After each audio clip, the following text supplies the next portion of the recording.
Já pode iniciar já, Samuel. Estão me ouvindo bem? Ótimo. Nós vamos falar um pouco sobre dois personagens do Novo Testamento e que tiveram a oportunidade de encontrar com Jesus.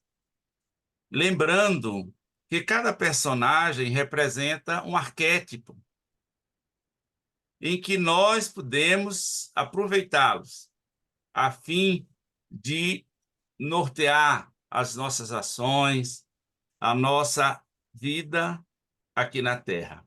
Então, hoje nós vamos falar um pouco do jovem rico e de Zaqueu.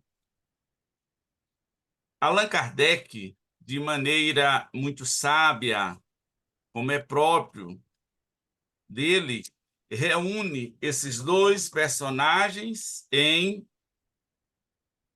um único capítulo do Evangelho segundo o Espiritismo, que é Não se pode servir a Deus e a Mamon. Nós vamos encontrar os comentários de Allan Kardec em torno dessas duas figuras e do momento que eles estiveram com Jesus, para nos falar sobre a prova da riqueza, especialmente, e que o Evangelho vem nos dizer que essa prova da riqueza ela é mais arriscada do que a prova da miséria, porque a riqueza ela nos favorece aí todos os excessos que a vida material possa proporcionar.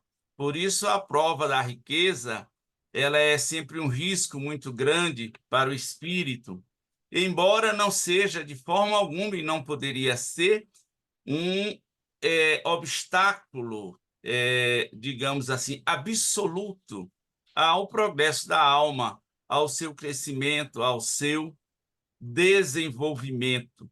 Ou seja, a maneira como nós vamos lidar com a riqueza, seja ela a riqueza material, seja a riqueza da inteligência, a riqueza da beleza, porque as riquezas são várias, isso vai determinar o nosso amanhã, né? Eu vou pedir permissão para ler o texto do Evangelho em que fala do jovem rico. Lembrando que, segundo Lucas, que nós vamos encontrar os dois textos no Evangelho de Lucas, já que os outros evangelistas não comentam sobre Zaqueu, que é o segundo personagem, então nós preferimos utilizar Lucas.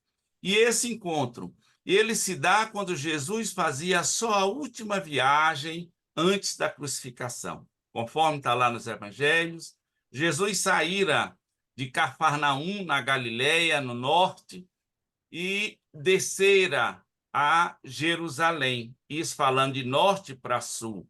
E como ele não consegue entrar na Samaria, os samaritanos dizem que não queria Jesus ali, porque Jesus era judeu de nascimento, então eles não gostavam dos judeus, Jesus é de Belém, de Judá.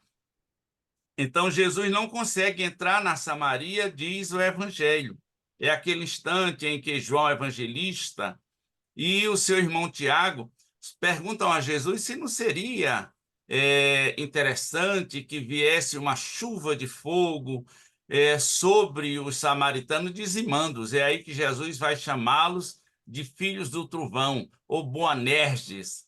E Jesus, logicamente, disse que não. Então, eles saem pelo leste, pela região de Decápolis, e vão, então, penetrar a cidade de Jericó, vadeando o Jordão. Então, é nessa ocasião em que Jesus realizava a sua última viagem saindo da Galileia para Jerusalém, onde ocorreria a crucificação, que ele vai encontrar com esses dois personagens.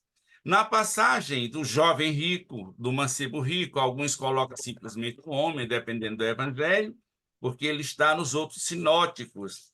Diz assim: então aproximou-se dele um mancebo e disse: bom mestre, que bem devo fazer para adquirir a vida eterna? Respondeu Jesus: Por que me chamas bom? Bom só Deus o é. Se queres entrar na vida, guarda os mandamentos. Que mandamentos? Retrucou o mancebo, disse Jesus. Não matarás, não cometerás adultério, não furtarás, não darás testemunho falso. Honra a teu pai e a tua mãe e a teu próximo como a ti mesmo. Mas ele diz: Tenho guardado todos esses mandamentos desde que cheguei à mocidade. O que é que ainda me falta? Disse Jesus: Se queres ser perfeito, vai. Vende tudo o que tens, dá-o aos pobres e terás um tesouro no céu.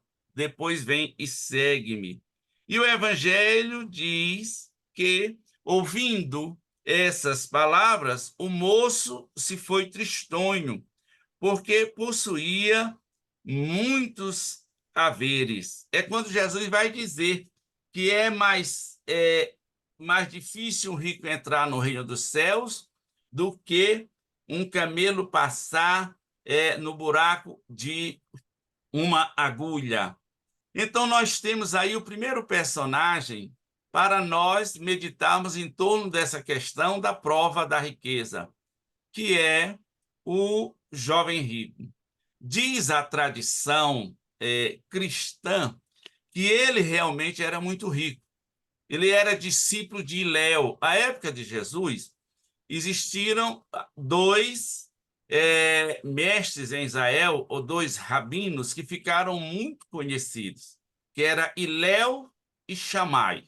Shammai era dedicado exclusivamente à letra do Antigo Testamento, às regras de comportamento, era muito rígido e também gostava muito das discussões. Já Hilel, ele se aproximava mais do Evangelho de Jesus. Ele falava das realidades espirituais, falava de como deveria ser a vida em sociedade. E diz a tradição que esse jovem rico, de nome Efraim, seria o nome dele, ele era discípulo de Hilel, mas era um homem muito rico, possuía lojas, mercados, fazendas, e era também um banqueiro, porque ele guardava os dinheiros dos seus compatriotas que eram ligados à doutrina de Hilel, os chamados hilelitas. Então, ele tinha realmente grandes recursos. Mas uma coisa interessante nós notarmos aqui na história do jovem rico é que ele era uma pessoa boa, especialmente aos olhos do mundo. O jovem rico, ou o mancebo rico, ele observa os mandamentos, como ele mesmo diz. Jesus cita parte dos mandamentos que nós encontramos lá no Antigo Testamento, em Êxodo e também em Deuteronômio. Ele demonstra naquele instante que era, digamos, uma pessoa comum e que não fazia o mal aos outros. Mas, como nos diz o Evangelho segundo o Espiritismo, não precisamos somente não fazer o mal, é preciso também fazer o bem. Porque a impressão que nós temos no mundo de hoje, às vezes, é que o mal impera, o que não é verdade.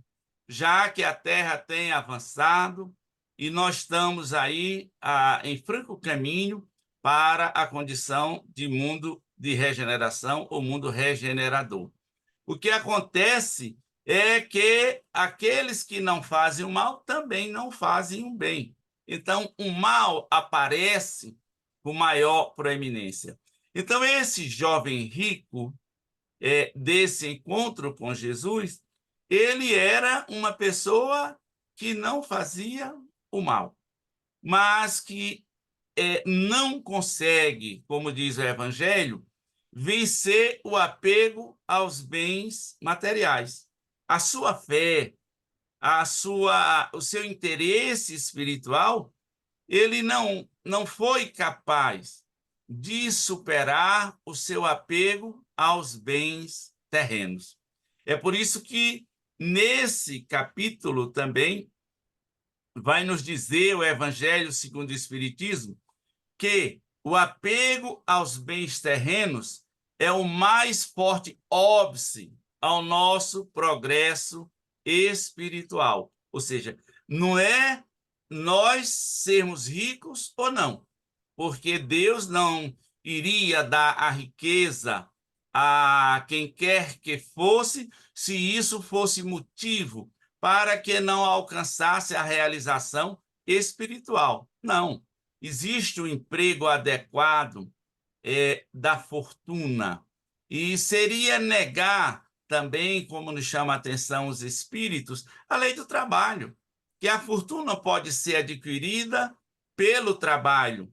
E nesses casos, qual o mal que poderia existir em se fazer fortuna, em se termos a riqueza? Logicamente que a razão repudia qualquer pensamento nesse sentido de que a riqueza em si seria um mal e que os ricos estariam destinados às regiões escuras do mundo espiritual, estariam destinadas aí aos chamados infernos pelos pagãos, ou ainda no Hades, a região do Tártaro, o que de forma alguma é verdade. Mas o moço rico, ele simboliza aquela pessoa que não consegue se desfazer dos bens materiais em favor daqueles que mais necessitam. Na verdade, Jesus estava testando, não para Jesus, porque ele conhece a situação de cada um de nós. Então, ele sabia qual a condição espiritual daquele jovem, que já tinha, segundo diz Humberto de Campos e a tradição, por volta dos 40 anos, era um homem novo. É dizer, Jesus não está testando para si, que Jesus conhecia como conhece cada um de nós em profundidade. Mas Jesus estava fazendo isso para que ele, o jovem rico, conhecesse a si mesmo. Daí, continuar valendo o que Sócrates costumava repetir, e que os Espíritos trazem no Livro dos Espíritos, que está lá gravado no oráculo de Delfos, portanto, muito anterior a Sócrates, a frase que diz: conhece-te a ti mesmo. Então, Jesus estava naquele instante ali, não condenando ou de forma alguma exprobando as suas ações, porque não eram de fato maléficas, mas levando a conhecer a si mesmo. O que ainda me impede de preferir as coisas espirituais às coisas materiais? O que não quer dizer que vamos abandonar as coisas materiais. Se todos nós fizermos isso, o que é que vai ser do mundo? O mundo precisa progredir. O mundo precisa desses recursos materiais para abrigar os espíritos que chegam para o trabalho da evolução, para realizar o seu progresso. Então, a riqueza é necessária, sim. O que fazemos dela que é diferente. Então, Jesus faz um teste para o próprio jovem rico. E que nós, muitas vezes, nos comportamos como esse jovem rico. Não precisamos nem ter riquezas, assim, uma conta bancária com inumeráveis zeros depois do 1, ou do 2, ou do 3, ou do 4, ou do 5. Às vezes, nós agimos como jovem rico nas coisas menores, nas pequenas coisas, nas coisas de menor valor material ou das situações. Nós somos egoístas, ou seja, esse jovem rico, apesar de conhecer já muito das coisas espirituais, de valorizar o Cristo, porque ele vai em busca de Jesus. Ele já ouvira falar das suas prédicas, então ele queria conhecer Jesus e perguntar para ele o que ainda me falta para ter a vida eterna. E que vida eterna é essa? É o estágio de puro espírito. É a felicidade perene. É aquele estágio que levou Paulo de Tarso a dizer, depois de muito trabalhar: já não sou mais eu que vivo, mas é o Cristo que vive em mim. Para transpor essa barreira.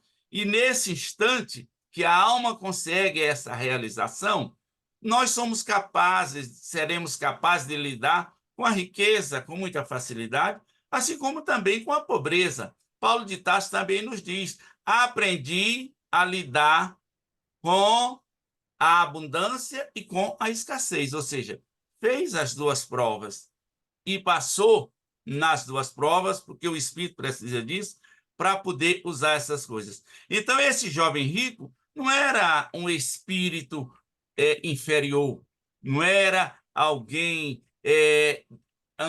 digamos assim, demasiadamente ambicioso, mas ainda não havia realizado em si essa questão da caridade plena, que é aquela que se despoja de todas as coisas para seguir a uma realidade espiritual. Esse é o jovem rico.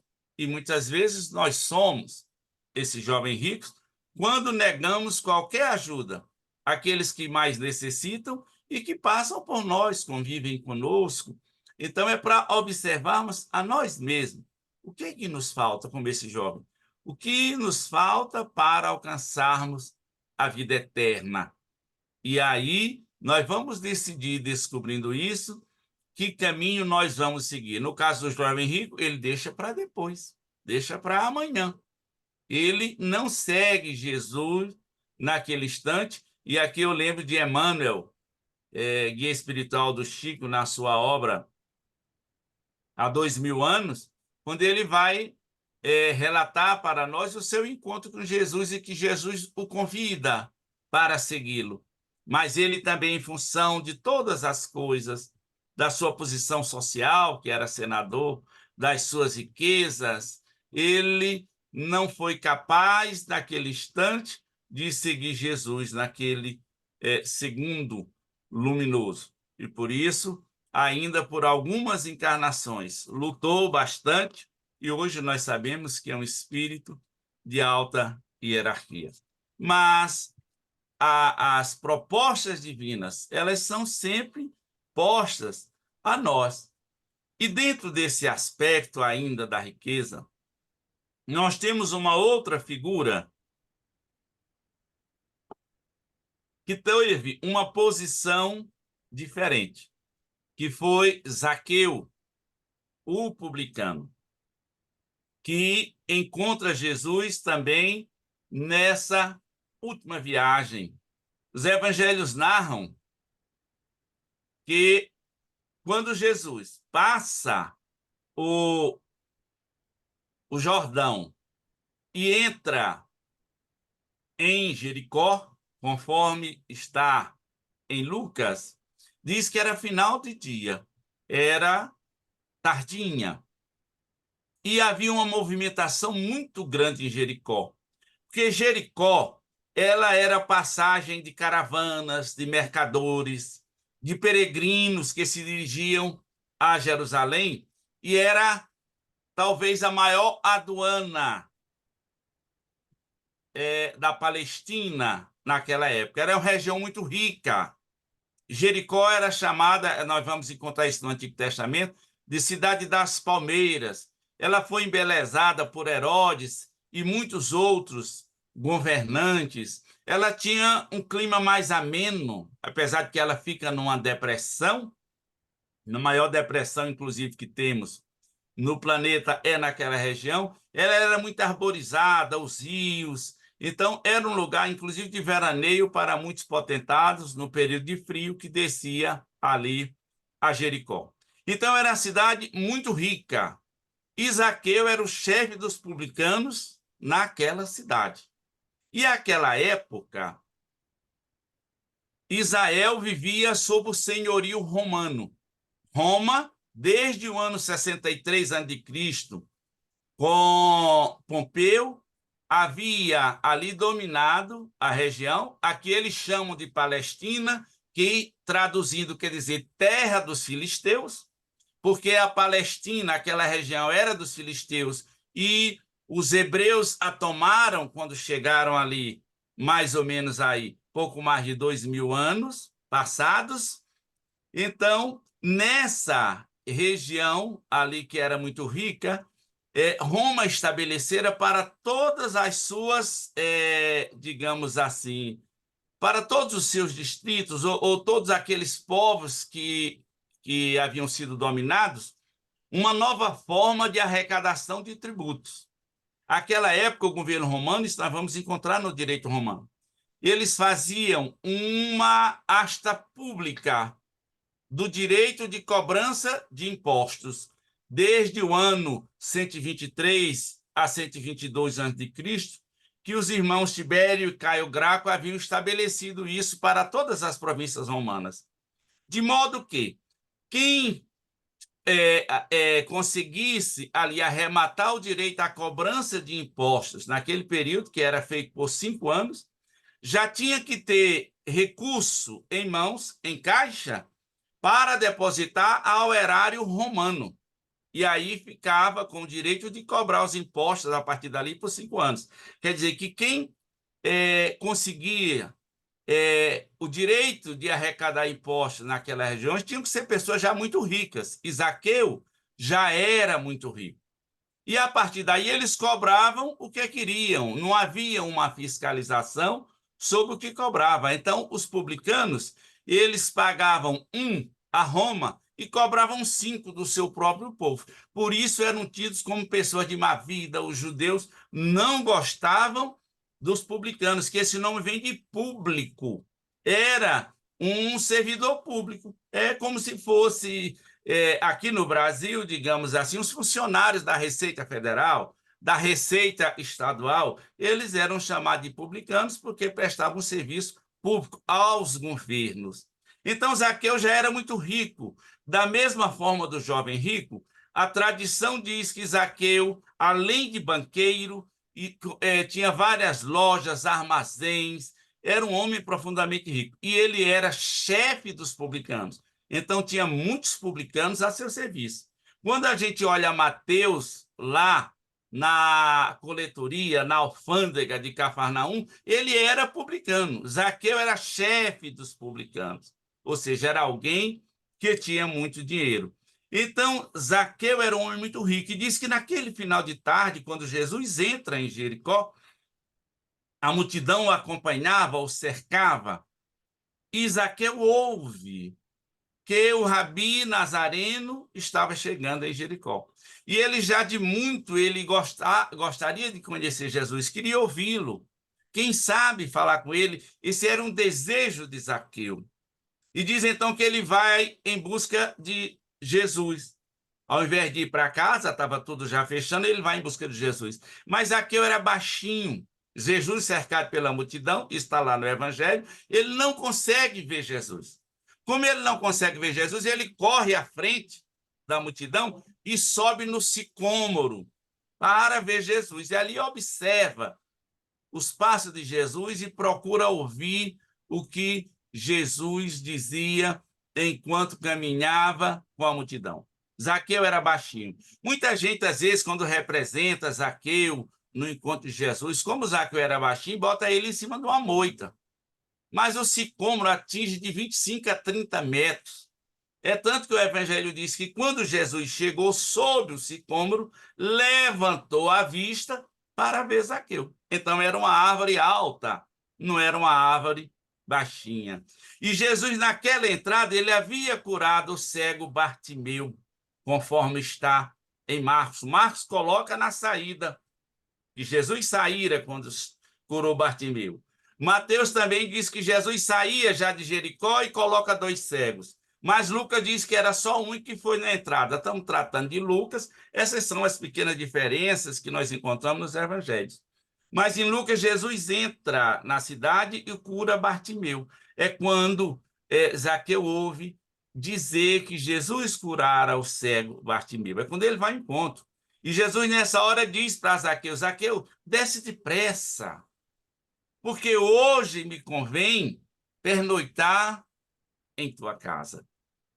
E qual foi a atitude de Zaqueu naquele instante, a esse convite de Jesus para ir ter na casa de Zaqueu? Uma coisa interessante, nós encontramos no Novo Testamento umas 12 ocasiões em que Jesus visita a casa das pessoas. ele esteve algumas vezes nos irmãos de Betânia, Marta, Lázaro e Maria. Ele esteve na casa de Simão Pedro, onde ele cura a sogra de Pedro. Esteve na casa de Mateus, foi convidado para o banquete. Ele esteve na casa de Simão, o leproso, onde ele também foi ungido. Ou seja, ele esteve na casa de Jairo, quando ele cura a filha de Jairo. Mas em todas essas ocasiões, Jesus foi convidado para ir a essas casas. A única ocasião que está nos evangelhos em que Jesus se convida é exatamente quando ele encontra com Zaqueu. Ele pede para ir à casa de Zaqueu. Não é Zaqueu que o convida. Ele simplesmente diz: Zaqueu, desce depressa da árvore, que hoje me convém pernoitar em tua casa. E então diz que Zaqueu desceu e foi para casa. E como era muito rico, prepara uma ceia farta para Jesus e os seus discípulos, aqueles que o acompanhavam, que pernoitam na casa de Zaqueu. É naquela ocasião em que Zaqueu vai dizer que se defraudar alguém, ele restituía 4 vezes. A lei mandava 3, ele ia além. Restituía 4 vezes qualquer prejuízo que houvesse causado a alguém. E nesse instante Jesus diz: eis que a salvação chegou a esta casa, pois que este também é filho de Abraão.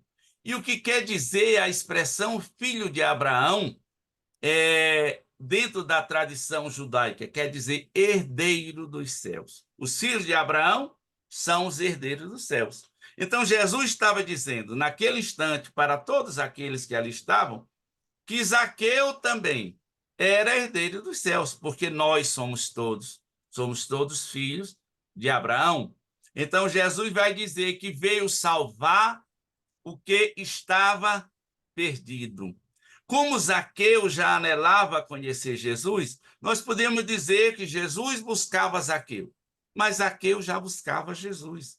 Ele estava indo ao encontro do mestre. Dizem as doutrinas secretas, como a teosofia, que quando a alma está despertando espiritualmente, a sua luz espiritual começa a brilhar. Inicialmente, claro, isso de uma forma bruxuleante, indecisa, mas os espíritos superiores, no caso lá eles chamam de mestres, os Mahatmas, eles percebendo, eles vêm ao encontro daquele que está despertando espiritualmente para lhe servir de mestre, guiar seus passos a partir daquele instante. E é assim que Jesus vem procurar Zaqueu.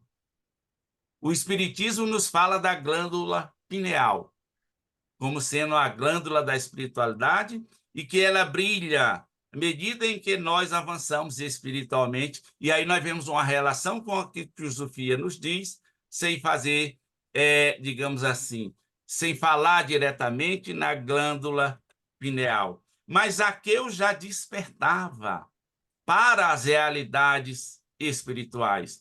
Diz Amélia Rodrigues, em mensagem psicografada por Divaldo Pereira Franco, que Zaqueu costumava assistir os pobres e os necessitados, a distribuir donativos, socorrer os famintos da rua, embora não fosse bem quisto pelos judeus, porque ele era chefe dos publicanos.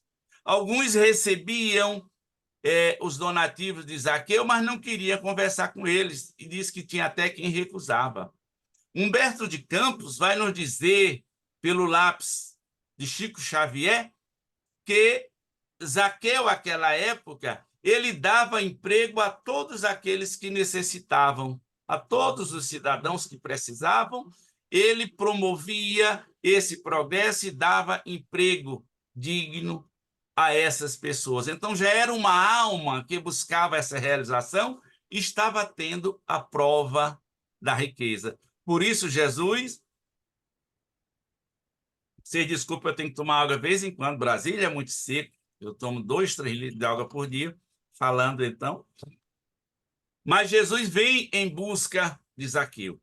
Mas Zaqueu, pelo que a gente consegue ver da vida de Zaqueu, ele também teve seus momentos difíceis. Os primeiros anos da sua vida, ele dedica à aquisição de bens materiais, à projeção social, ao progresso. Mas aquilo ele nota que não trouxe para ele uma realização espiritual. Ele sente que estava faltando alguma coisa quando ele ouve falar de Jesus.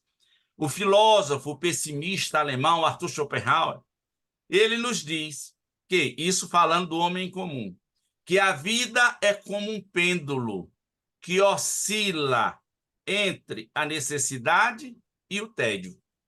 Ou seja, nós somos movidos por isso. Quando sentimos necessidade de alguma coisa, nós empreendemos um esforço para adquiri-la. E quando nós adquirimos essa coisa, como ainda não é a nossa realidade espiritual, aí vem o tédio. E esse tédio nos leva de novo ao sofrimento, que gera a necessidade, e nós ficamos sempre buscando até encontrar a realização espiritual. E Zaqueu viver esse momento, ele pendulara entre o sofrimento e o tédio como todos os outros. Mas sua alma já despertava é quando ele encontra Jesus. E é ali na casa de Zaqueu, se nós observarmos, que Jesus conta a parábola dos talentos. Em Lucas, chamada parábola das minas, das 10 minas, que é uma variante da parábola dos talentos, que nós encontramos no Evangelho de Mateus, quando vai dizer que a um foi dado 5, a outro 2 e outro 1, e o que cada um fez com os recursos que havia recebido. Ninguém joga fora, mas aquele que só receberá um, ele temendo o Senhor, ele coloca na terra. E quando o Senhor volta, ele vai devolver aquele um, mas o Senhor não aceita. Ou seja, não precisamos só não fazer o mal, é preciso fazer o bem. É o que nós aprendemos com o Espiritismo.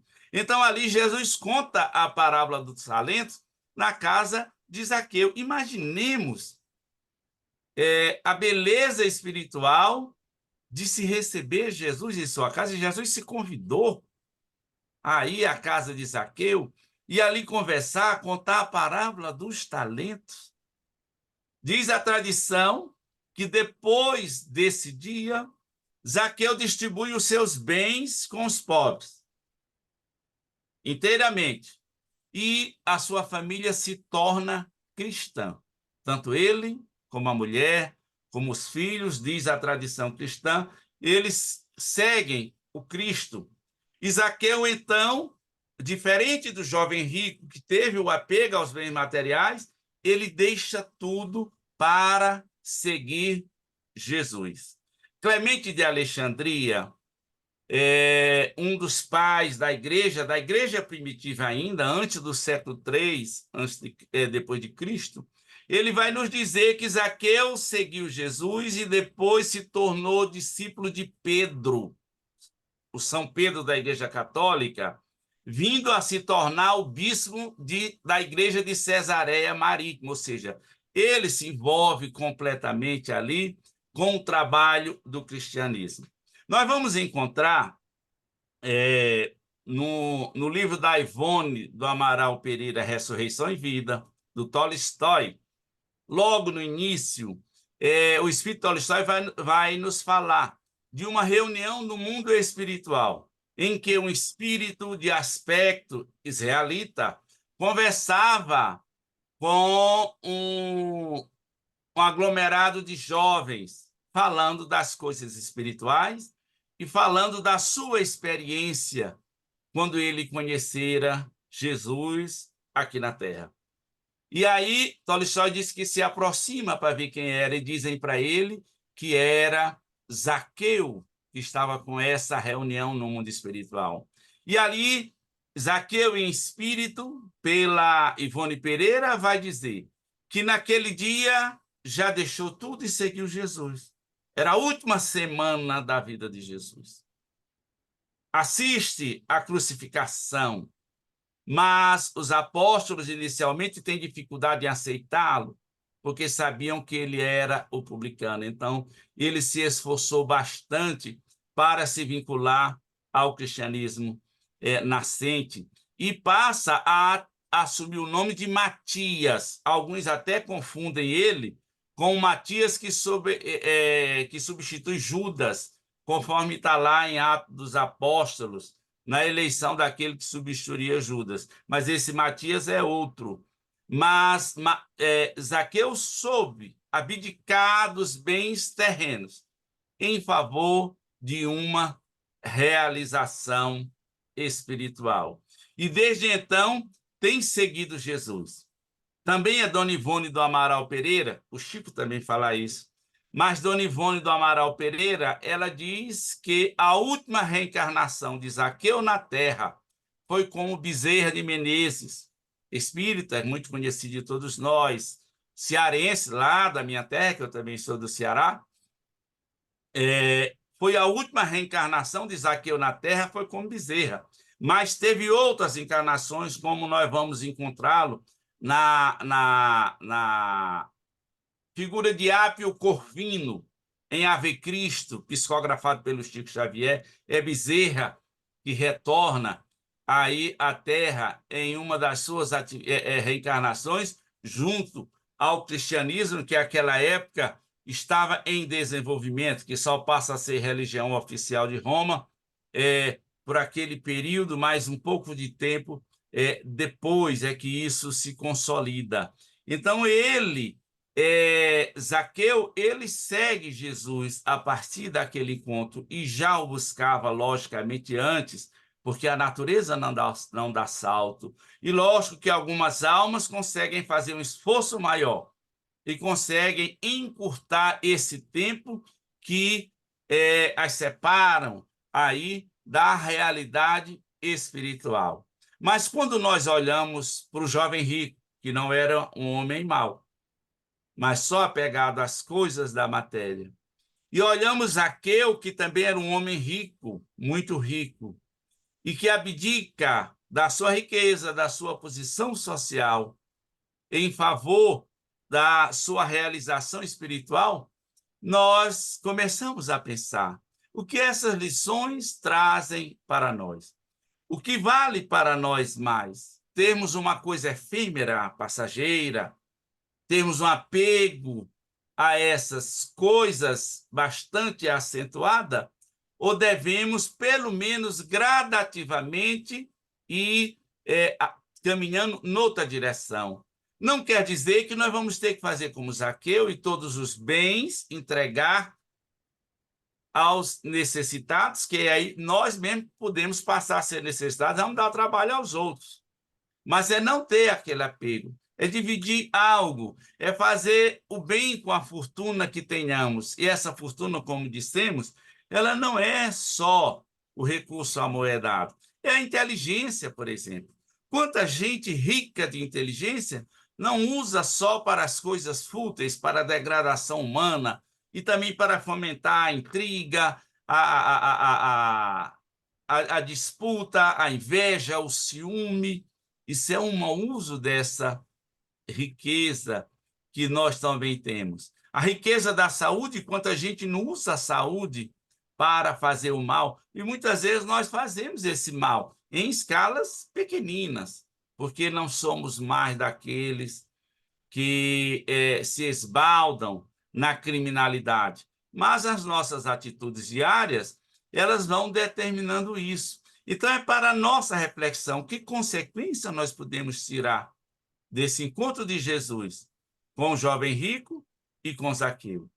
E lembrar, por que nós colocamos o nome de Jesus primeiro? Jesus vem em busca de todos nós, está trabalhando com todos nós. E, logicamente, respeitando o estágio evolutivo de cada um. Ele não tentou prender o jovem rico consigo, o deixa livre, mas ele o convida, vem e segue-me. Ele o convida, mas a decisão, ela cabe a cada alma, a cada espírito. E um dia nós todos alcançaremos essa realização. Um dia nós todos alcançaremos essa projeção espiritual. E nós sairemos do jovem rico para o Zaqueu, caminhando com Jesus aí em busca dessa nossa realização. Hoje, por exemplo, nós estamos tentando fazer isso. Aqui, conversando sobre Espiritismo, conversando sobre o Evangelho, Jesus nos disse, teve a ocasião de falar: conhecereis a verdade, e a verdade vos libertará. Então, quando nós conhecemos, nós vamos começar a meditar, e aí haverá a libertação. Eu sei que nessa plateia aí já tem muito liberto, já tem muita gente aí. Aqui eu estou vendo as auréolas de vocês, mas é preciso a gente prosseguir, porque o céu ainda está longe, nos diz Emmanuel.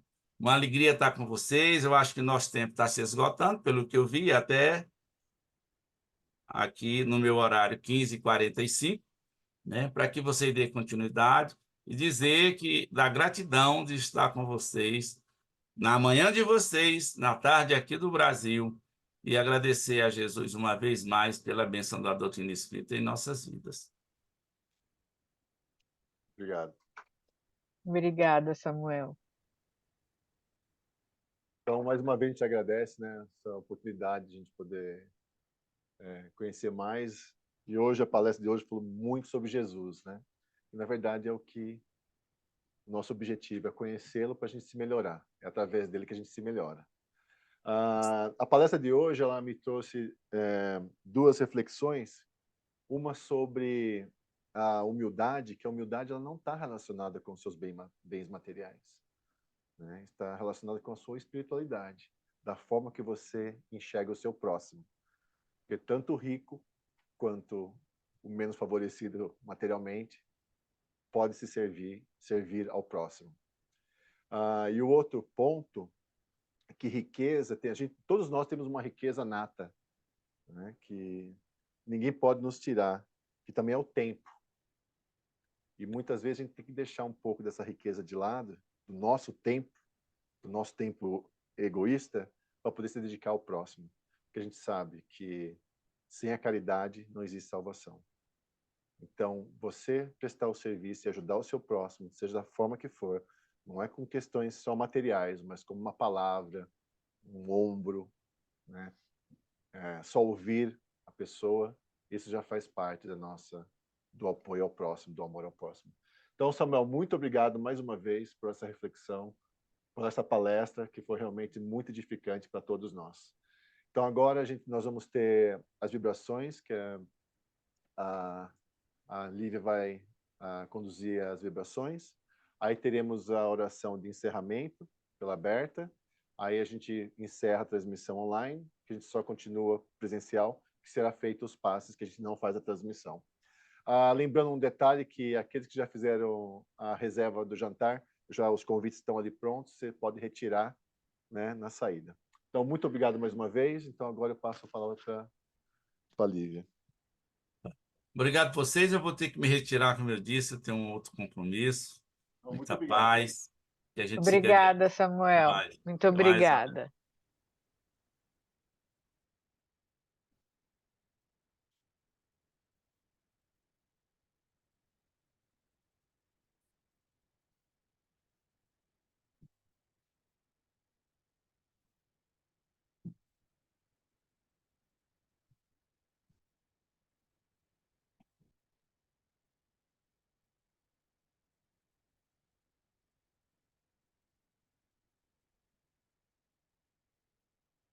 Então, meus irmãos e amigos, vamos todos nos entregar de corpo e alma para não só recebermos a sua palavra, mas também doarmos.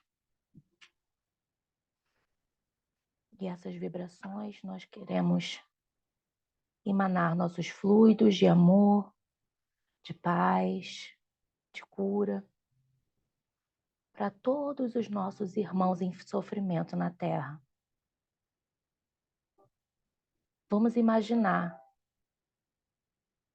sobrevoando todos aqueles lugares de guerra. E nesse voo, vamos jogando amor, vamos jogando gotas de paz, de compreensão, de compaixão.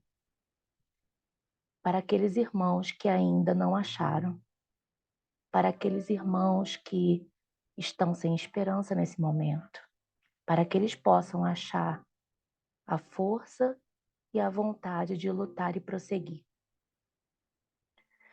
Vamos também passar pelos hospitais, onde temos ainda muitos enfermos, não só do corpo, mas da alma. Vamos também pensar nos asilos, onde as pessoas se sentem sozinhas, e assim a gente joga um pouquinho de companheirismo para elas, para que elas saibam que elas nunca estarão sós. Que nós, como a espiritualidade maior e como Deus, está sempre conosco.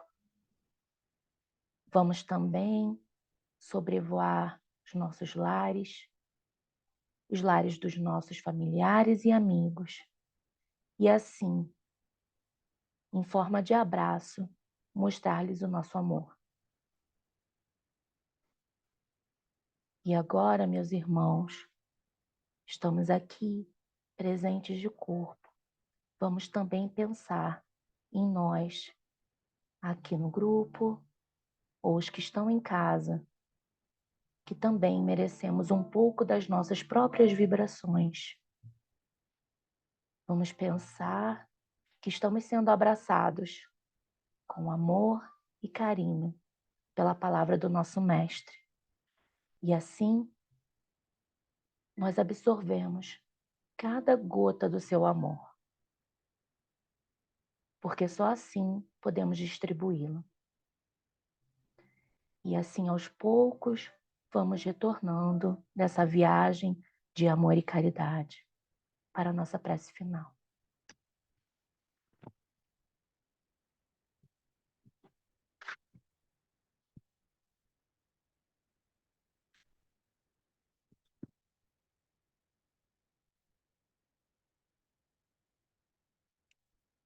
Mestre amado, agradecemos imensamente a oportunidade do trabalho de hoje, de estarmos todos aqui reunidos em um grande propósito, que é a nossa evolução espiritual. Possamos todos, Senhor, ter a sabedoria de Zaqueu, uma sabedoria interna, uma intuição, que mesmo diante de todas as oportunidades, ele conseguiu ver a chance de fazer o bem, a chance de se melhorar,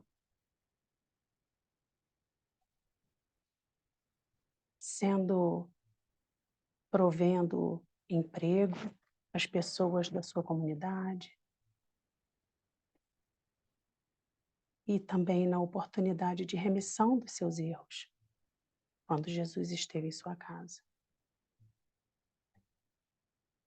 Que possamos todos no dia de hoje, Senhor, levar essa mensagem no nosso coração, que possamos buscar todos os dias, todos os momentos, a oportunidade de fazer o bem, de fazer o que é certo, seguindo sempre as orientações e os passos do nosso Mestre Jesus. Eu gostaria de encerrar a reunião de hoje com o Pai Nosso. Pai nosso que estás no céu, santificado seja o vosso nome. Venha a nós o vosso reino, seja feita a vossa vontade, assim na terra como no céu. O pão nosso de cada dia nos dai hoje, perdoai as nossas ofensas, assim como nós perdoamos a quem nos tem ofendido. E não nos deixeis cair em tentação, mas livrai-nos do mal. Amém.